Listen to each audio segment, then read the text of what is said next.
La diffusion vient de démarrer. Tous les participants sont en mode écoute seul. Bienvenue pour cette nouvelle édition des Masterclass de l'excellence managériale. Aujourd'hui, on va parler d'un sujet qui fâche, d'un sujet clé, d'un sujet important. Avant de commencer, on va déjà vous remercier parce que vous êtes toujours aussi nombreux, et particulièrement cette fois-ci, pour entendre parler de la rémunération, pour entendre parler de gros sous, pour entendre parler d'argent. Voilà. Et pour ça, on a le plaisir d'accueillir Sandrine. Bonjour Sandrine. Bonjour. Et tu as sorti très récemment La rémunération n'est pas qu'une question d'argent, qui adresse plein de sujets, des sujets réglementaires, des sujets de pratique, des sujets de motivation, de relation entre l'argent et l'épanouissement au travail, on en parlait tout à l'heure. Voilà, ça va être passionnant. On a un agenda assez chargé parce que la rémunération, ça couvre plein de sujets différents. On va peut-être commencer par pourquoi est-ce qu'on ne parle pas d'argent en France, comme on ne parle pas d'argent au Japon, alors qu'au Canada, aux États-Unis, aux Pays-Bas, on en parle beaucoup plus librement. Je vais commencer par une anecdote. Dans un atelier, j'avais plusieurs professionnels en face de moi et il y avait une femme qui était chinoise. Ça faisait 4-5 ans qu'elle travaillait en France. Et elle me disait, au sujet de l'argent, elle dit, c'est fou, vous êtes incapable de parler d'argent. Elle dit, moi, avec mes collègues français, quand je leur pose des questions sur l'argent, ils me regardent comme si j'avais posé une question particulièrement indécente, alors qu'ils peuvent facilement glisser sur le sujet de sexualité. Elle me dit, mais les Français, vous parlez plus facilement de sexualité, qui est un sujet profondément intime, que d'argent. Et c'était intéressant de voir à quel point elle vivait ce choc culturel, parce que de son point de vue, on peut parler de son salaire, c'est pas un problème, parce qu'il y a une logique transactionnelle. En France, on n'aime pas parler d'argent, c'est assez historique. Il y a plein de raisons qui expliquent que les Français, ils sont mal à l'aise avec ça. Il y a la place que la religion catholique a eue dans notre société, parce que même si aujourd'hui elle a moins de poids sur le politique, pendant 1500 ans, l'Église catholique était omniprésente sur tous les pans de notre société, d'un point de vue culturel, social, politique, évidemment spirituel, et ça laisse des traces. Et quand on lit la Bible, je ne le fais pas tous les week-ends, mais il y a plein d'injonctions négatives à l'argent, et ça laisse des traces. Je dis souvent, moi, mon petit préféré, c'est une citation qui dit, mais que votre vie ne soit pas guidée par la recherche de l'argent. Contentez-vous de ce que vous avez. C'est beau, hein. Contente-toi de ce que tu as. Il y a aussi l'influence de la Révolution française, évidemment, qui a été un moment un peu clé où ceux qui avaient de l'argent n'étaient pas forcément ceux qui bossaient. Donc il y a une méfiance vis-à-vis de ceux qui ont de l'argent. Est-ce qu'ils méritent d'avoir de l'argent finalement, ou est-ce qu'ils le détiennent d'un droit qu'on n'estime pas fondé? Il y a l'influence du marxisme. Alors celui-là aussi, on l'a un peu oublié, mais au début du XXe siècle, la vie politique et sociale française était ponctuée de conflits sociaux sur le rapport au travail, le rapport au salaire et sur les différences de classe. Et tout ça, ça laisse des traces. Et moi, je pense profondément que quand on a grandi en France, quand on a été à l'école en France, on hérite de tout ça et on le transmet, on le porte, on l'incarne et on le transmet sans même s'en rendre compte, sans même savoir d'où ça peut venir. C'est vraiment culturel. C'est absolument culturel. Alors, j'ai zappé une étape importante, c'est le portrait de Charlotte, ton portrait, pour t'introduire auprès de nos auditeurs. Charlotte, est-ce que tu peux nous faire le portrait de Sandrine Thorpe? Non, mais tout le monde me connaît, C'est pour ça. important, c'est important. Un super parcours. Alors oui, bien sûr. Sandrine, vous explorez un sujet aussi central que souvent mal compris dans l'univers du management, la rémunération. Diplômée de l'ESCP et de Paris-Dauphine, vous êtes aujourd'hui consultante, conférencière et fondatrice de How Much, un cabinet qui accompagne les entreprises dans la refonte stratégique de leur politique de rémunération. Avec votre ouvrage La rémunération n'est pas qu'une question d'argent, vous proposez une lecture nouvelle à contre-courant des approches traditionnelles. Repensez la rémunération comme un axe de leadership, une expression de culture d'entreprise et un levier de reconnaissance bien plus large que la simple fiche de paie. Vous décodez les ressorts souvent invisibles qui font de la rémunération un facteur clé d'engagement, de cohésion et de performance collective. En vous appuyant sur votre expérience de terrain, vous démontrez que les leviers non financiers sont désormais au cœur des attentes des collaborateurs. Votre démarche conjugue rigueur, humanité et impact. Aider les entreprises à aligner un discours avec leurs pratiques et leurs valeurs avec leur système de reconnaissance. La communauté des masterclass de l'excellence managériale est ravie de vous accueillir. Super parcours et puis un sujet absolument clé. Alors j'ai une première question. Pourquoi est-ce qu'on reste dans une entreprise quand on sait, dans certains cas, qu'on pourrait gagner plus ailleurs? Pour tout un tas de raisons. Et j'ai bien aimé le petit lapsus de Charlotte, non pas que je veux appuyer dessus, mais j'ai trouvé ça très intéressant. Elle a dit la rémunération, avant de se reprendre, la rémunération n'est qu'une question d'argent. C'est reprise, donc. Mais c'est quelque chose auquel, quelque part, on a envie de croire. Ce serait tellement plus facile si la rémunération n'était qu'une question d'argent. Si on était factuellement sur un rapport très transactionnel à la chose du travail et du salaire. On sait que ce n'est pas le cas. On sait qu'il y a des gens qui se sentent mal rémunérés, qui sont factuellement mal rémunérés et pourtant restent dans leur entreprise alors qu'ils peuvent être dans des secteurs où il y a du boulot. Il y a un bassin d'emploi, il y a de la demande, mais ils restent dans leur entreprise pour tout un tas de raisons. On reste dans une entreprise pour le rôle qu'on pense avoir. On comprend ce qu'on fait, on comprend l'impact qu'on a sur son organisation. Par exemple, je donne un exemple car j'aime bien prendre l'exemple des comptables, mais parfois un comptable, il ne sait pas ce qu'il fait, il ne sait pas pourquoi il fait. C'est qu'un maillon de la chaîne et il peut s'ennuyer et se dire que je fasse ça ici ou ailleurs, vraiment, ce sera la même chose, ça n'a aucun intérêt. Ce comptable-là, il va partir. Le comptable qui comprend ce qu'il fait, qui comprend quel est son rôle dans le fonctionnement global dans l'entreprise, qui apprécie ses collègues, passe du bon temps avec ses collègues. Certes, il préfère être en vacances, mais quand il vient au bureau, il est plutôt bien avec ses collègues. Il respecte son manager, il comprend ce que veulent faire ses dirigeants, dirigeantes. C'est tout un tas de choses qui fait qu'on n'est pas si mal que ça, quand bien même on n'est pas bien rémunéré. Ou quand bien même on ne se sent pas bien rémunéré, parce qu'entre ne pas l'être, enfin se sentir mal rémunéré et l'être factuellement, parfois il y a un décalage qu'on n'est pas prêt à entendre. Et tu vois, le parallèle, enfin l'opposé, c'est des gens qui sont, eux, factuellement très très très bien rémunérés et qui pourtant partiront. Quand bien même tu les as arrosés de primes, quand bien même ils ont les meilleurs packages de rémunération du monde. J'avais une cliente, je trouvais ça très intéressant parce qu'elle payait factuellement les gens très très bien.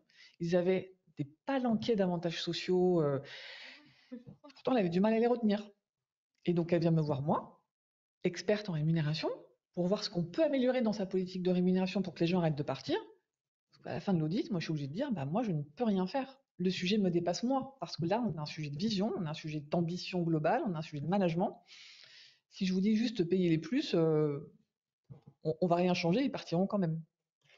Alors, il y a une actualité sur la Oui. rémunération, c'est la transposition en droit français d'une directive européenne qui date de 2020 ou de 2021 sur la transparence des salaires. Alors, c'est une actualité parce que la ministre a présenté aux élus les principes de cette loi qui va être votée autour de l'obligation de reporting, de la transparence sur les offres d'emploi, le droit à l'information, l'interdiction de demander son salaire actuel dans un entretien d'embauche.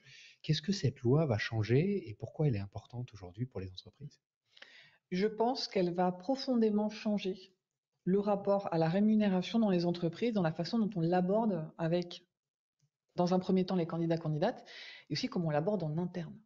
Quand la transposition aura lieu, donc la ministre disait d'ici fin d'année, donc demain, les entreprises devront répondre à des questions très concrètes comme quelle est la moyenne des salaires avec lesquels moi je peux me comparer sur mon poste, donc à poste équivalent, combien sont rémunérés mes homologues. Et je veux savoir précisément mes homologues masculins. Je veux la moyenne globale et je veux savoir la moyenne du genre, de l'autre genre. Je veux aussi qu'on m'explique très clairement qu'est-ce que je dois faire pour être augmenté. Voilà. Quels sont les critères objectifs, et juste objectifs, on a envie de sourire, quels sont les critères objectifs qui font que mon salaire va évoluer dans le temps. Et ça, l'employeur, l'entreprise sera obligé de répondre à ces questions-là. Ce que la loi doit préciser, c'est le délai. Est-ce qu'on aura 2 semaines pour répondre ou est-ce qu'on aura 1 mois? Et tu le sais comme moi, c'est que si la loi, elle dit 2 semaines et que tu mets 16 jours à répondre, en face, ça va être très mal vécu. Les salariés vont se dire, mais pourquoi est-ce qu'ils mettent autant de temps à répondre? Qu'est-ce qu'ils nous cachent? En fait, pourquoi est-ce qu'on va mettre du temps à répondre? C'est parce que là aussi, cette directive, il y a salaire dedans. Donc moi, parfois, je rencontre des dirigeantes qui disent, c'est un sujet de RH, il y a salaire. Donc ça, c'est de la RH, il faut voir avec ma DRH. Sauf que là, on va aller beaucoup plus loin pour répondre aux questions des gens. Il va falloir qu'on ait bien défini les postes. Et mine de rien, ça, c'est pas évident. J'en parlais récemment avec un de mes emplois valises préférés, les chefs de projet. Et j'ai une cliente qui me dit, il n'y a rien qui ressemble plus à un chef de projet qu'un chef de projet. Vraiment? Dans une entreprise de 5000 personnes? Et donc, plus on tire le fil et on commence à faire la stat, et elle se rend compte que non, en fait, il y a plein de typologies de chefs de projet et qu'il va falloir les objectiver, de dire qu'est-ce qui différencie les différentes typologies. Qu'est-ce qui différencie? Parfois, on me dit oui, mais ils n'ont pas la même seniorité, ils ne sont pas au même niveau. Eh ben, très bien, définissons les niveaux, mais définissons-les très clairement. Parce que c'est ça les critères objectifs que la loi va demander. Donc, il faut nettoyer les emplois, il faut nettoyer les niveaux, et alors, il faut avoir une qualité de données qui permette de répondre rapidement. Parfois, les dirigeantes qui n'ont pas envie de voir la vérité en face, quand je leur dis il va falloir produire des reportings et sortir des stats, eux, ils imaginent leur DRH comme dans un film américain. La DRH, elle reçoit la demande, elle se tourne vers son ordinateur, elle tapote frénétiquement et elle est capable de sortir la donnée. On le sait que ça ne va pas se passer comme ça. Partout où je passe, la data, la qualité de la data, c'est un vrai enjeu. C'est un vrai enjeu. Moi, il n'y a pas une entreprise qui m'envoie une base de données qui est propre. Il faut toujours du temps. Alors, il en faut plus ou moins, parce qu'en fonction des entreprises qui ont investi dans leur qualité de données, on passe plus ou moins de temps, mais avoir une qualité de données, préparer sa qualité de données avec des emplois propres, avec des niveaux propres, ça ne va pas se faire en 2 semaines. Et ça ne concerne pas que le service rémunération, ça ne concerne pas que les RH, parce qu'il va falloir les discuter avec les managers. Là, dans votre équipe de chefs de projet, vous me dites que ce n'est pas les mêmes, mais qu'est-ce qui objectivement les différencie? Il va falloir poser tout ça. Et d'ailleurs, les managers, il va falloir les muscler pour parler de ces sujets. Parce qu'ils vont être aussi en première ligne avec les collaborateurs, collaboratrices qui vont demander des explications. Et notamment, voilà, je veux connaître la moyenne des salaires de mes collègues chefs de projet, sauf que je suis en dessous. Il va falloir m'expliquer pourquoi je suis en dessous. On voit souvent dans les discussions autour de la culture d'entreprise, le fameux bouquin de Frédéric Laloux, Reinventing Organizations, avec les différents stades d'organisation qu'on a pu observer dans l'histoire, que finalement, l'épanouissement du collaborateur, il passe aussi et de plus en plus par des missions variées et différentes. Et donc, on passe d'une organisation avec un modèle figé de postes avec des descriptifs à un modèle où le collaborateur va pouvoir travailler sur des missions différentes et puis jongler entre plusieurs missions. Donc, le modèle de management est en train progressivement d'évoluer. Alors, très fort dans les entreprises de la tech, un peu moins fort dans les entreprises plus structurées dans l'industrie ou dans le retail, mais c'est quand même une tendance de fond. Comment est-ce qu'on va pouvoir finalement prendre en compte ces évolutions sociétales des métiers qui doivent être de plus en plus agiles, de plus en plus multimissions, avec des directives qui semblent figer l'organisation dans des postes et dans des cases bien normées? Il fut un temps où les salaires étaient déjà transparents. Avant les années 80, toutes les entreprises utilisaient des grilles de salaire qui découlaient de leur convention collective, et chacun avait un niveau, un grade, et le salaire évoluait en fonction de son parcours dans ces grades-là. C'est ce qu'on fait encore dans l'administration. D'ailleurs, ça s'appelle de l'administration. On produit une règle qui donne une réponse à une question. Quel est le salaire? La règle, elle me dit le salaire, c'est tant. Dans les années 80, on est passé à un mode de gestion des ressources humaines. On a commencé à gérer les ressources humaines, ce qui veut dire qu'on a accepté l'individualisation des parcours et que là, on crée une règle qui est une aide à la prise de décision. Le salaire, la règle, elle dit c'est entre temps et temps. Donc en fonction de la négo individuelle et en fonction de ce qu'on pressent de la personne en face, on va le mettre plus ou moins loin sur la fourchette. Et donc, en faisant ça, on a aussi mis sous le tapis la transparence, parce qu'on ne pouvait pas forcément assumer, parfois on ne pouvait pas assumer, parfois on n'avait pas envie d'avoir le débat sur pourquoi est-ce qu'un tel j'ai mis en haut de la fourchette et un autre je l'ai mis en bas. Ce qui est, pour moi, va être vraiment une révolution. Enfin, je pense vraiment qu'on va vivre quelque chose de fort, parce que comme tu le disais, on n'est plus dans les années 80. Clairement, les gens veulent avoir des missions variées, ils veulent pouvoir se projeter plus dans le temps avec des choses qui les stimulent davantage. Ils veulent être reconnus pour qui ils sont, pour leurs besoins, pour la contribution qu'ils apportent et pour leurs besoins individuels. On est dans une société, c'est pas un gros mot de le dire, qui est de plus en plus individualiste. Je ne le juge pas, c'est comme ça. Et donc, il va falloir qu'on fasse de la transparence dans un monde où on pousse l'individualisation, et c'est le futur de la rémunération en plus, à mon avis, le besoin d'individualisation. Et c'est ça qui va nous forcer, de mon point de vue, à définir des règles. Parce qu'en fait, quand on définit des règles, c'est beaucoup plus facile d'innover et de faire un pas de côté. Quand on connaît bien le cadre et qu'on le maîtrise, on se dit, OK, notre règle là, elle ne suffit pas, je peux faire un pas de côté. Alors que quand on fait tout Quand on est en réaction et qu'on n'a pas des règles, qu'on a juste un millefeuille de pratique, finalement, on ne sait pas où on va et c'est là qu'on est inéquitable. Parce qu'on ne sait même plus pourquoi on fait les choses et à 6 mois d'écart, on répond de 2 manières différentes à la même question. Donc, comment on va faire, à mon avis, structurer tout ce qu'on fait et se forcer à l'objectiver. Tu vois, parfois, j'en rigole, mais je rencontre des dirigeants, dirigeantes qui me disent, mais moi, c'est très simple, pour avoir une augmentation, il faut que la responsabilité, elle évolue. Bah, c'est quoi la responsabilité? Est-ce que c'est le management? Mais évidemment, c'est le management, c'est très clair. D'accord, donc on peut évoluer que si on... Non, parce qu'en fait, il y a aussi les gens qui prennent... Ah oui. Et donc, il y a cet exercice, en fait, de se forcer à ne plus utiliser des mots qu'on pense communément admis, et c'est pas le cas. Donc, quand on dit, là, mes chefs de projet, c'est pas les mêmes parce qu'ils n'ont pas la même seniorité, c'est quoi la seniorité? En dehors de l'âge ou du temps qui passe, c'est quoi la caractéristique d'un senior? Et là, on me dit, oui, bah, le senior, il est capable de répondre aux questions complexes. Ben voilà, faisons ça. Forçons-nous, comme si on devait expliquer à des gosses, c'est quoi qui différencie un poste d'un autre, c'est quoi qui différencie. Et c'est ce travail-là qui n'a pas été anticipé, je pense, par beaucoup d'entreprises, parce que je vais m'arrêter, mais tu vois, c'est long comme discussion. Et puis parfois, ça demande d'être décanté. J'avais un client qui était très pressé.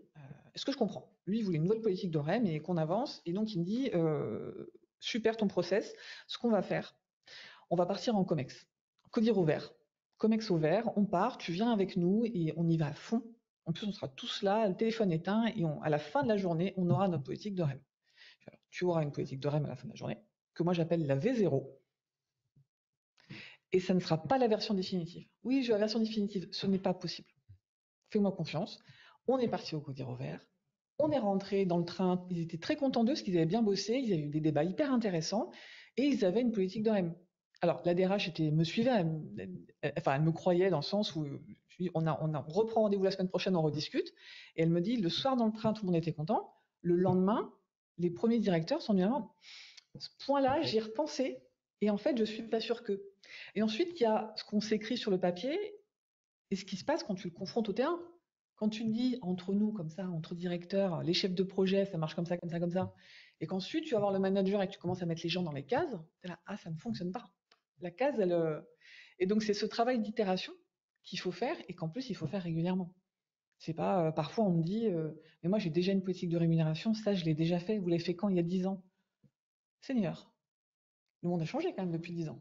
Votre entreprise a changé, vos profils ont changé. Donc ce truc-là, il faut pouvoir le faire évoluer. Et c'est d'autant plus facile, comme ça je reboucle avec le début, d'autant plus facile de le faire évoluer qu'on l'a défini. Ceux qui n'ont rien fait, aujourd'hui, viennent me voir, alors c'est minime. Hein. Les entreprises qui se préparent à la transparence, c'est minime. Viennent me voir en me disant, je ne sais même pas par où prendre le truc. Parce que je vois la montagne et tout ce qu'on a à faire et je ne sais pas par quoi on commence. Et alors on commence par quoi? De mon point de vue, déjà, on définit sa politique de REM. On définit les règles. Alors des fois, on me dit oui, mais moi, je suis une petite entreprise. Alors c'est rigolo parce que en fonction de qui on est, d'où on vient, petit, ça ne veut pas dire la même chose. Donc tu vois, je suis pénible. Hein, mais ça veut dire quoi, petit? Et parce qu'il y a des personnes, une petite entreprise, c'est 100 personnes. Bah, j'ai des clients, ils sont 6. Donc pour mon client qui a 6, enfin oui, ils sont 6. Bah, quand je lui dis 100, il dit oh waouh, c'est une grosse entreprise. Donc voilà, il y a des gens qui me disent mais moi j'ai une petite entreprise, on n'est que 200, je n'ai pas besoin d'une politique. Une politique, c'est un ensemble de règles qu'on applique à tout le monde. Pour moi, dès qu'on est 2, on peut déjà commencer à se dire comment on va fonctionner ensemble, quelles sont les règles qui vont régir notre relation. Ça me paraît pas incohérent de dire à un moment il faut qu'on cale des règles. Quand je dis ça, on me dit oui, mais moi j'ai besoin de souplesse, on doit être agile, on doit faire. Oui, mais là aussi il y a une décision politique à prendre. Il y a des gens qui me disent j'ai besoin d'une règle qui va m'aider à traiter 80% des cas. Parce que c'est toujours un peu la même question. Donc 80% du temps, on va appliquer strictement la règle. 20% du temps, on va être obligé de faire un pas de côté. Parce que c'est les postes compliqués, parce que c'est les profils atypiques, parce que c'est le nouveau service qu'on crée. Parfois, on crée un job. Bah, du coup, il ne rentre pas dans la règle, ce job. Donc, c'est 80% du temps, on applique la règle. 20%, on se laisse du temps pour réfléchir à comment est-ce qu'on traite ce cas particulier. Et on a d'autres qui me disent que nenni, moi, je veux une règle qui s'applique à tout le monde. Et si la personne ne rentre pas dans la règle, elle n'a rien à faire dans l'entreprise. Il n'y a pas de bonne ou de mauvaise réponse. Hein. En vrai, c'est quel est le profil de l'entreprise, de quoi elle a besoin et en quoi croient les dirigeants et dirigeantes. Du moment qu'une décision, elle est logique, que je sois d'accord ou pas, hein, parce qu'en vrai, la vie de Sandrine Dorn, tout le monde s'en moque, mais si techniquement elle est logique, et que la personne, elle y croit et qu'elle est prête à la défendre en public, en avant. Pour moi, c'est validé. Je pourrais mettre un coup de tampon, il me faut un petit tampon, voilà, un petit coup de tampon sur les politiques de REM. Donc, ce qui est important finalement, c'est de se mettre d'accord au sein du corps social sur un ensemble de règles qui va couvrir une grosse partie des sujets qui vont être liés à la rémunération. Oui. Alors ça, il y a la partie rémunération sur les embauches, il y a la gestion des rémunérations actuelles qui peuvent être issues de fusions, de regroupements de sites. Si je regroupe un site de Toulouse et puis un site de Montpellier, un site de Paris au même endroit, je vais avoir forcément des politiques de rémunération historiques qui ne seront pas forcément les mêmes. Si on publiait tout d'un coup, et ça m'est arrivé dans une expérience passée, par une erreur de RH, il y a l'ensemble des salaires des 1100 personnes du site qui ont été rendus publics. Donc un fichier Excel avec les salaires de tout le monde, le patron du site. Une journée qui commence bien. Une journée qui commence bien. Et finalement, il y a eu beaucoup de discussions sur comment on devait le gérer, et ça s'est assez bien passé parce que, alors déjà, il y avait une certaine connaissance, les gens parlent, et puis quand il y avait des différences, finalement, c'était un constat, et puis ça fait un peu de vague, mais ça s'est assez bien passé. Finalement, est-ce que c'est pas un sujet sur lequel on met beaucoup d'énergie, beaucoup d'angoisse, et qui finalement, s'il est pris de façon structurée, comme tu le dis, permet de calmer tout le monde et puis d'apporter un peu d'objectivité. Absolument. Alors, avant la directive elle date de 2023, et en 2021, je rencontre une entreprise. Le bon de commande, c'est il nous faut une politique de rémunération et on veut une définition des niveaux et une grille de salaire. C'est ça le bon de commande.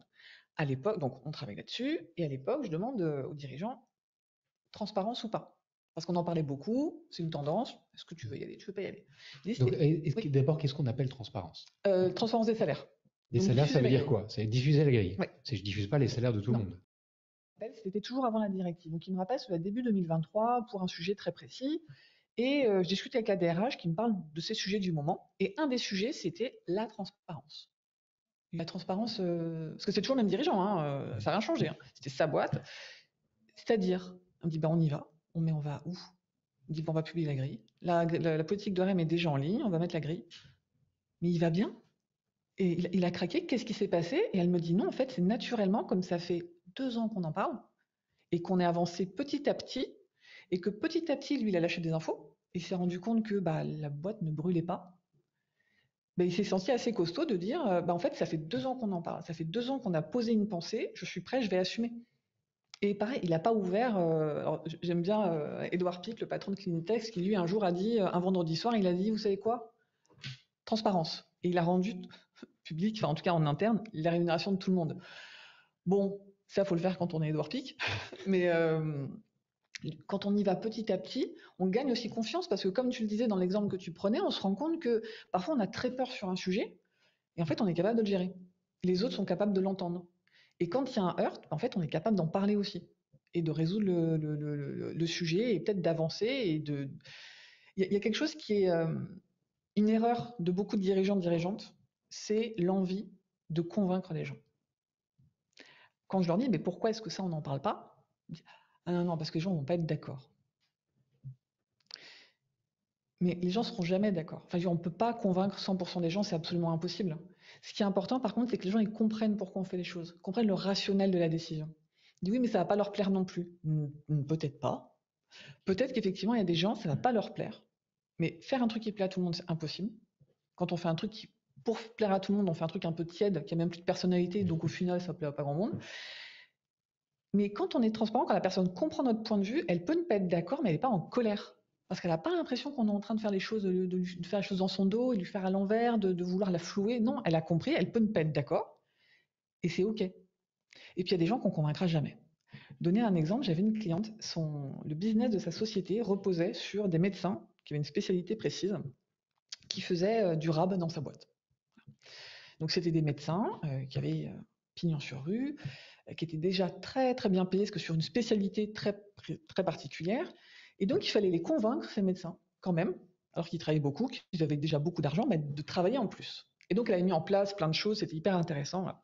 Et un jour, sa comptable lui dit quand même, je trouve pas ça normal qu'il soit autant payé, quoi. C'est pas normal par rapport à moi, par exemple, qui saisit les factures, qui paye les fournisseurs. Je trouve pas ça normal que ces personnes-là soient aussi bien payées. Ma cliente fait de la pédagogie, lui explique, écoute, en fait, le business de notre boîte, la stratégie de l'entreprise et la survie de cette entreprise repose sur le fait que ces gens-là, ils sont OK pour venir travailler pour nous. S'ils viennent pas, il n'y a pas de boîte, il n'y a plus de projet, c'est terminé. Du coup, en termes d'impact stratégique, on est obligé de faire ça. Et alors, elle lui a pas dit comme ça, c'est moi qui fais un raccourci, mais les comptables, on en trouvera d'autres. Donc, ce que tu fais, c'est important, ça a de la valeur, mais tu peux pas te comparer à n'importe qui non plus.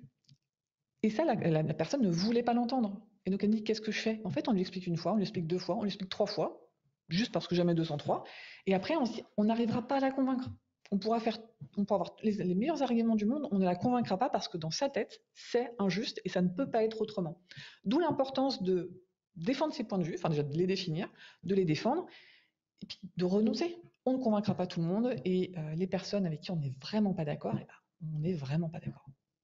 On accepte. Et on accepte qu'on ne sera pas d'accord et on peut quand même travailler avec quelqu'un avec qui on n'est vraiment pas d'accord. Et si le désaccord il est trop complexe à gérer, à ce moment-là, il faut peut-être se séparer. Alors, on a parlé de rémunération fixe. J'aimerais aborder un autre sujet qui est sensible, notamment auprès des populations commerciales qu'on connaît bien chez Incentive, c'est la rémunération variable. Et des entreprises, notamment dans le domaine mutualiste, qui ont décidé de supprimer les rémunérations variables pour toutes les personnes qui interagissent avec les clients. Comment est-ce que tu abordes avec tes interlocuteurs ce sujet de la rémunération variable et quelles sont les étapes pour créer une rémunération variable idéale qui soit la plus motivante possible? Là aussi, la rémunération variable, je trouve que c'est vraiment un sujet de conviction. Il y a quelques jours, j'ai discuté avec quelqu'un sur la directive européenne, sur la transparence des rémunérations, parce qu'on va devoir aussi publier sur les montants des bonus de rémunération variable. Donc on parlait de ça, et elle me disait au départ, la politique de l'entreprise, c'était pas de variable pour les commerciaux. Parce qu'au final, les commerciaux, leur travail, c'est de vendre des trucs. Ils sont payés pour vendre des trucs. Et s'ils vendent très bien, c'est parce que le produit est très bon, qu'il y a un back-office qui gère et des fonctions support qui permettent que tout ça arrive. Et à un moment, ils ont eu du mal à motiver ou à gérer ces commerciaux. Donc, ils leur ont donné du variable. Ensuite, les fonctions support, on dit, mais pourquoi eux, ils ont du variable et pas nous? Donc, on a commencé à mettre du bonus sur les fonctions support. Et alors, moi, j'en ai eu du bonus en étant une fonction support, et je vois exactement comment ça fonctionne. C'est-à-dire qu'on a la fiche de poste, le travail qui est attendu, et on l'objective avec une prime. On se dit, OK. Et vraiment vulgairement, mon travail, quand j'étais salarié, c'était de m'assurer que la politique de rémunération, elle était en conformité avec la loi. J'étais dans le secteur bancaire et la loi évoluait beaucoup à l'époque. Je devais m'assurer que la révision de salaire que je pilotais se passait bien et que les budgets étaient respectés. Voilà. Et j'avais une équipe à gérer. Mon bonus était basé exactement sur la même chose. Donc au final, on paye déjà 2 fois pour la même chose. Et spoiler, mais les entreprises qui font ça, qui mettent du variable sur les fonctions support, et alors des fois on me dit que j'exagère, mais alors prouvez-moi que j'ai tort, je vous en supplie, prouvez-moi que j'ai tort. Dans ces entreprises-là, les variables, ils sont payés quasi à 100%. Oui. Ceux qui ne sont pas payés à 100%, c'est les 3 pimpins avec qui on est déjà en conflit. Et spoiler, leur avocat fera en sorte que le variable soit réintégré dans la transac. Donc au final, ah oui, et ceux qui sont vraiment pas payés, c'est les congés parentaux, les congés sabbatiques, les gens qui sont factuellement pas là pendant longtemps et avec qui il n'y a pas de sujet de discussion sur la personne n'est vraiment pas là, on ne paye pas le variable. Et on en arrive à comment on sort de là. Je pense qu'on dans cette structure-là, vu la taille, c'est difficile d'en sortir. Est-ce qu'on ne va pas réintégrer tous les fixes dans les variables? Et je pense que vraiment, à l'époque, les dirigeants ont réagi à un besoin. Et j'en ai parlé avec un autre dirigeant qui est en train de switcher, qui a supprimé le variable pour ses commerciaux parce qu'il avait cette conviction que les commerciaux, leur travail, c'est de vendre, donc il faut les manager. Et ils auront une super prime d'intéressement s'ils vendent bien, comme tout le monde. Et là, il me dit, problème, je n'arrive pas à trouver de commercial qui accepte ce package-là. Aujourd'hui, je n'y arrive pas. Donc, je vais remettre du variable. Et c'est une discussion que j'avais eue avec une personne qui avait une entreprise qui avait notamment des centres d'appel un peu partout en France. Elle avait entendu parler du patron d'LDLC, Laurent de la Clergerie, qui a supprimé les variables dans son entreprise. Et elle se dit, mais c'est super, je veux faire ça. Allons-y. Donc elle dit, mais alors du coup, si je supprime le variable de mes commerciaux en centre d'appel, comment je m'assure qu'ils vendent bien? En faisant du management. C'est-à-dire que le manager, il va suivre les chiffres. Il va aller voir les gens en disant, tiens, cette semaine, les chiffres ils sont un peu moins bons, qu'est-ce qui se passe? Comment je peux t'aider à? Oui, puis si du coup, mais si pendant plusieurs semaines, la personne a des mauvais chiffres et que ça va pas, tu connais la réponse. Si les résultats sont pas bons, la personne, il faut la licencier. Elle me dit, mais je ne veux pas faire ça. Je préfère le système d'autorégulation où les commerciaux, leur activité est liée à une prime et que s'ils n'ont pas la prime, ils sont punis. Enfin, s'ils travaillent pas bien, ils sont déjà punis parce qu'ils n'ont pas la prime. Et donc peut-être qu'un jour ils partiront si vraiment ils sont trop mauvais, ou peut-être que si c'est trop long, on finira nous par les licencier. Mais faire ce suivi-là, elle me dit, j'ai pas envie. Alors qu'avoir un système de prime qui manage pour moi, c'est plutôt cool. Donc voilà ce que moi je pense de la prime, c'est que c'est un sujet qui est complexe et qui repose beaucoup sur ce en quoi on croit en tant que manager, en tant que dirigeant, dirigeante. Ensuite, moi je crois qu'un système de rémunération, il doit vraiment... faut penser à qu'est-ce qu'on veut rémunérer comme comportement. La rémunération, elle sert à ça, à susciter les comportements dont l'entreprise a besoin. Parfois, on me dit, mais moi, les dirigeants, je pense à un en particulier, il parlait énormément de collectif. Le collectif, ça l'habitait, quoi. Et sauf que quand on regardait ces systèmes de rémunération variable, notamment sur ces commerciaux, Mais c'est tous individuel. donc, comment est-ce que tu peux objectivement t'attendre à ce qu'ils soient solidaires si la seule chose qu'on valorise, c'est quand ils pensent qu'à eux? Donc il y a un petit switch culturel aussi à dire, ok, en fait j'ai besoin que vous soyez solidaires et on va le matérialiser comme ça. Il y a parfois dans des entreprises, un jour un directeur commercial qui était ingénieur d'une très grande école voulait me montrer qu'il était très intelligent en me montrant son système de rémunération. Et je lui ai dit, je pense pas être stupide, mais je l'ai lu 4 fois et j'ai pas compris. Et je pense pas que vos commerciaux sont stupides, mais si on comprend pas la première lecture, c'est dur de se motiver et d'être bien sûr de ce qu'on gagne si on pense avoir réalisé ses objectifs. Donc il faut que le système y soit incarné. Si on le met en place, c'est parce qu'on y croit. Il faut qu'on aille chercher les comportements professionnels dont on a besoin. Il faut les définir et les définir en étant honnête. C'est-à-dire que si quelqu'un me dit le collectif c'est bien et qu'au fond lui il s'en fout, en fait il faut pas le faire. Il faut que ce soit absolument lisible parce que les gens ils ont besoin de se projeter. On a besoin de comprendre, et ça c'est pareil dans tous les plans de la vie, on a besoin de comprendre notre situation, et on a besoin de se projeter. Quelqu'un qui ne se projette pas dans la vie, c'est quelqu'un qui est en dépression. Mais la rémunération, c'est pareil. Si on n'arrive pas à comprendre comment son salaire il va évoluer, si on n'arrive pas à comprendre très concrètement comment mon activité aujourd'hui va déclencher ma prime à la fin du mois ou à la fin du trimestre, on lâche. On se dit à quoi bon? À quoi bon me casser la tête? Et parfois on me dit mais je veux pas je veux pas qu'il fasse du frigo. Alors un peu le classique de je veux pas que les commerciaux en fin d'année ils lèvent le pied. Je ne connais pas. Alors la rémunération variable des commerciaux c'est pas ma spécialité, mais je n'ai jamais vu une prime, un système de prime qui n'avait pas de Des biais, des défauts. Et là aussi il faut se dire en fait le système parfait n'existe pas. Il faut faire ce qui nous paraît le plus aligné avec le business, avec qui on est. Parce que c'est ça aussi, il faut aussi se rappeler pourquoi on fait les choses. On fait les choses pour que l'entreprise gagne de l'argent et paye des salaires derrière. Donc, qu'est-ce que l'entreprise doit faire? Quels sont ses objectifs? Et comment on le découle? Et surtout, ce qui est...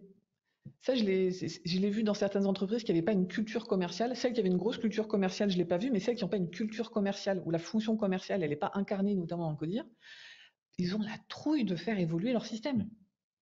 Alors que dans des entreprises avec vraiment des commerciaux, enfin qui ont des directeurs commerciaux qui sont des commerciaux, eux, ils n'ont pas peur de dire tous les 6 mois, je bouge mes indicateurs. Et dans d'autres entreprises, c'était oh là là, mais le système, on l'a fait il y a 2 ans, on est passé par un cabinet, ça nous a coûté cher, ça m'embête de le revoir. Puis parfois c'est dans des avenants, donc Ah bah oui, mais du coup, non, si ça évolue pas, si aujourd'hui vous me dites que le truc marche pas, mais que vous voulez pas le faire évoluer, on a du mal. Donc il faut parfois ne pas avoir peur de remettre en question. Et ça, c'est quelque chose, mais sur tous les plans de la rémunération.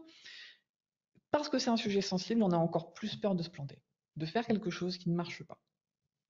Alors que moi, je pense profondément que si le truc, il est censé, pareil, les gens sont d'accord, pas d'accord, mais il y a une logique qu'on le teste, et que 6 mois après, on dit, écoutez, ça ne fonctionne pas. Je me moque souvent de la phrase de Macron, c'est pas un échec, ça n'a pas marché. Mais mine de rien, parfois, c'est ça, c'est écoutez, on a essayé, ça n'a pas marché. Donc en fait, on revient en arrière. Les gens entendent, hein. C'est la fameuse phrase d'Edison, j'ai pas eu qui avait fabriqué 10 000 ampoules qui n'ont effectivement pas marché. Il disait j'ai pas eu 10 000 échecs, j'ai réussi à faire 10 000 ampoules qui n'ont pas marché. Et ça, je trouve Et qu'en ça, ressources ça humaines, mène on a une très peur. dynamique finalement d'innovation dans les ressources humaines qui sont en général un secteur assez traditionnel. Il y avait une entreprise qui ils avaient du mal à faire évoluer leur système de rémunération variable pour leurs commerciaux parce que, tu l'as dit, la formule était dans les avenants. Ils m'ont dit, bah, du coup, qu'est-ce qu'on fait? Ben, on refait des avenants. Et on explique, enfin, faut mettre une formulation de mon point de vue plus neutre. C'est-à-dire que la rémunération variable est soumise à un plan de commissionnement qui sera communiqué tous les ans au début d'année. Voilà. Donc comme ça, tous les ans, on peut changer son système. Oui, mais tout le monde ne va pas être d'accord. Bah, allons-y. Et puis au final, oui, il y en avait 2 qui n'étaient pas d'accord. Mais qu'est-ce qu'on fait? À vous de me dire, qu'est-ce qu'on fait? C'est, de mon point de vue à moi, c'est laissons-les avec leur système ancien et la communauté, ça c'est ma croyance, va s'auto-réguler.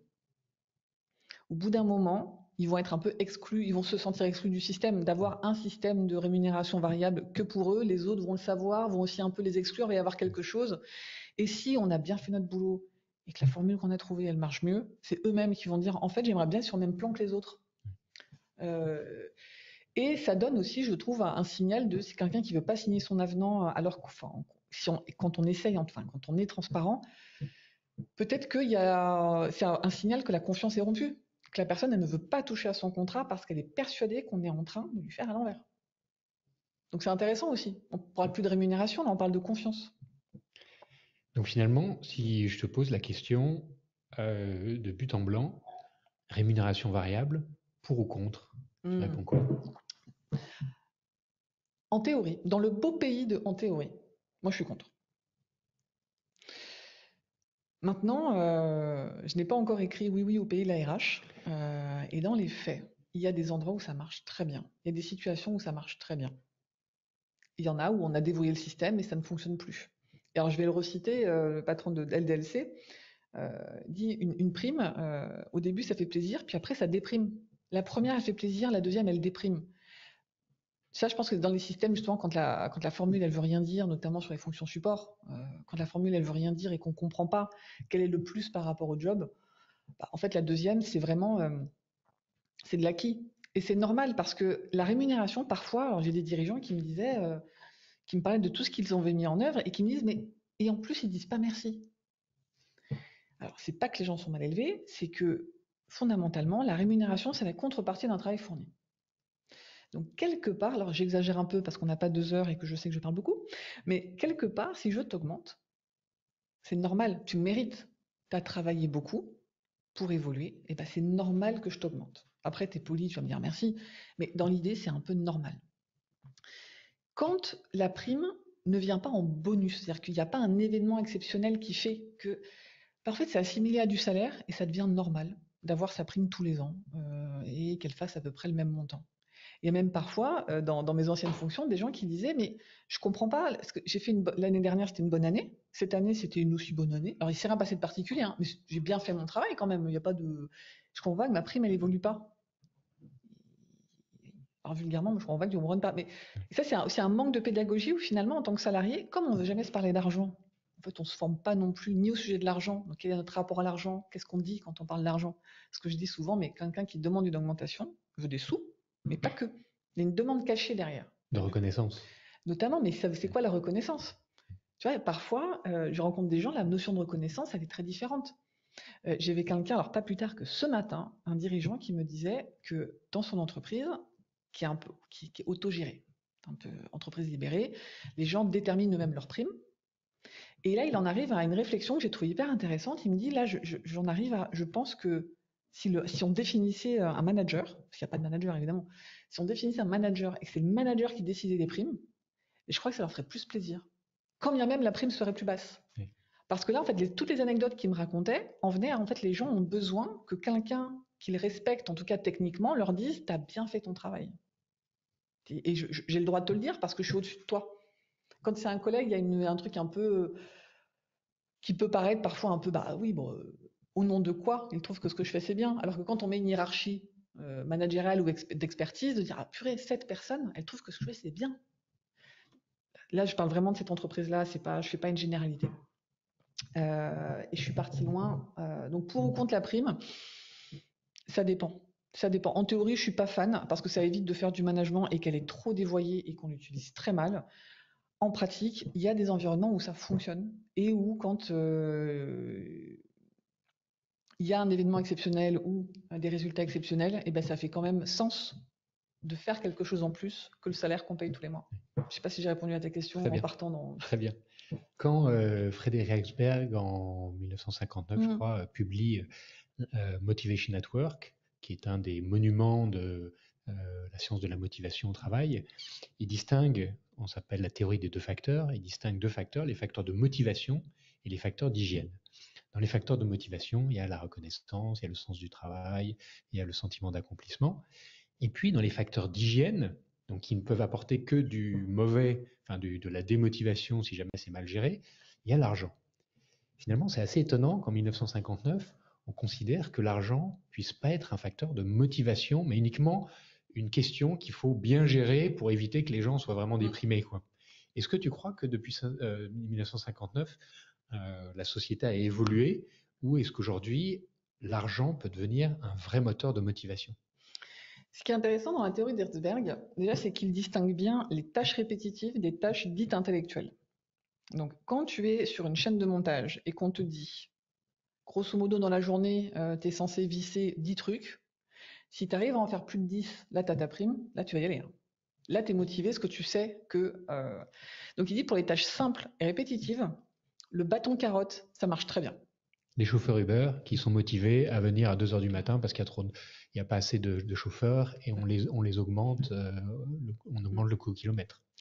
Là où il met de la nuance, c'est quand on va sur les tâches plus complexes et où c'est difficile d'avoir un lien direct entre ce qu'on est en train de faire et ce qui va tomber.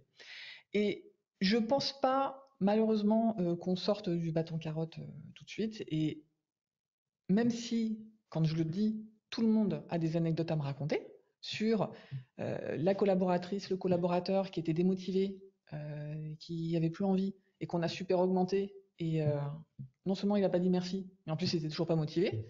Tout le monde a une anecdote comme ça à me raconter. Et pourtant, quand je leur dis, vous savez, c'est pas en versant des primes que vous allez remettre les gens dans le mouvement, on ne me croit pas. Et ce qu'il faut nuancer sur Herzberg aussi, c'est que pour lui, la rémunération, en fait, c'est un peu les deux. C'est un peu à la fois un facteur de satisfaction et d'insatisfaction.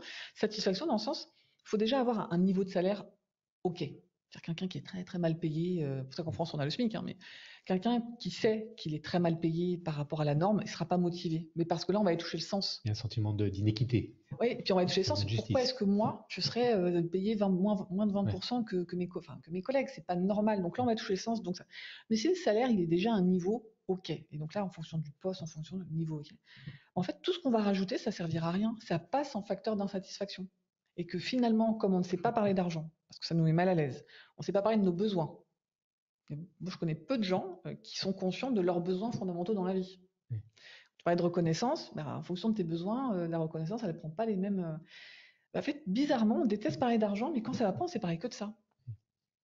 Et parfois, je rencontre des entreprises qui me disent, mais nous, on a un problème, nos salaires on a un problème de compétitivité. Comment vous le savez? Parfois, on me dit, mais parce qu'on n'arrive pas à recruter.